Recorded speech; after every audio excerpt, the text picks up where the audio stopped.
દરેક નીતિની સામે કાયદાની રીતે ઊભો રહેતો SSK ન્યૂઝ ચેનલ।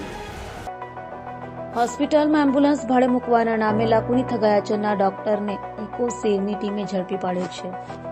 સુરતની સ્મીમેર હોસ્પિટલના ડોક્ટરોને હોસ્પિટલોમાં એમ્બ્યુલન્સ ભાડે મૂકવાના નામે કરોડો રૂપિયાની ઠગાઈ હતી, તો ડોક્ટર હાર્દિક પટવા દ્વારા અન્ય સાથી ડોક્ટરો સાથે 5 કરોડ 24 લાખની ઠગાઈ આચરાઈ હોય।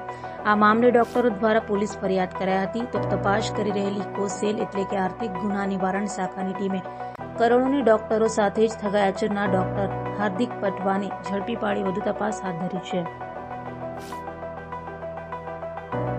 તારીખ 18 મે 2024ના રોજ આરોપી હાર્દિક પટવા, હેમંત પરમાર અને મયુર ગોસ્વામી વિરુદ્ધ છેતરપિંડી અને દસ્તાવેજનો બોગસ દસ્તાવેજ બનાવવા અંગેનો ગુનો દાખલ કરવામાં આવેલ, જેમાં હેમંત પરમાર અને મયુર ગોસ્વામીને પહેલાથી જ અરેસ્ટ કરી લેવામાં આવેલ છે અને ગઈકાલે હાર્દિક પટવાને આ ગુનાના કામે અરેસ્ટ કરવામાં આવેલ છે।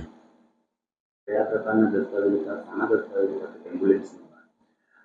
ગુનાની હકીકત એવી છે કે આરોપીઓએ ફરિયાદી અને ભોગ બનનારને એમ્બ્યુલન્સનો બિઝનેસ કરવા માટે અને તેમાંથી સારું વળતર મળશે એવું જણાવી અને તેઓની પાસેથી પૈસા મેળવી લઈ અને તેઓની સાથે છેતરપિંડી વિશ્વાસઘાત કરેલ છે। આ દસ્તાવેજો ક્યાંથી બનાવશે તે દિશામાં કોઈ તપાસ હાથ ધરી? હા, આ દસ્તાવેજ એમણે JSW સ્ટીલ કંપની જે છે એના નામના બનાવીને આપેલા છે। એ બાબતેની તપાસ હાલ ચાલુ છે। અગાઉ કેટલા આરોપીની ધરપકડ, શું નામ, અત્યારે?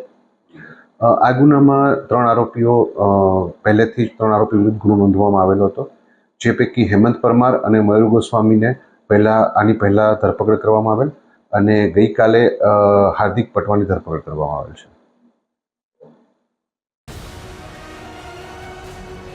દરેક નીતિની સામે કાયદાની રીતે ઊભો રહેતો SSK ન્યૂઝ ચેનલ।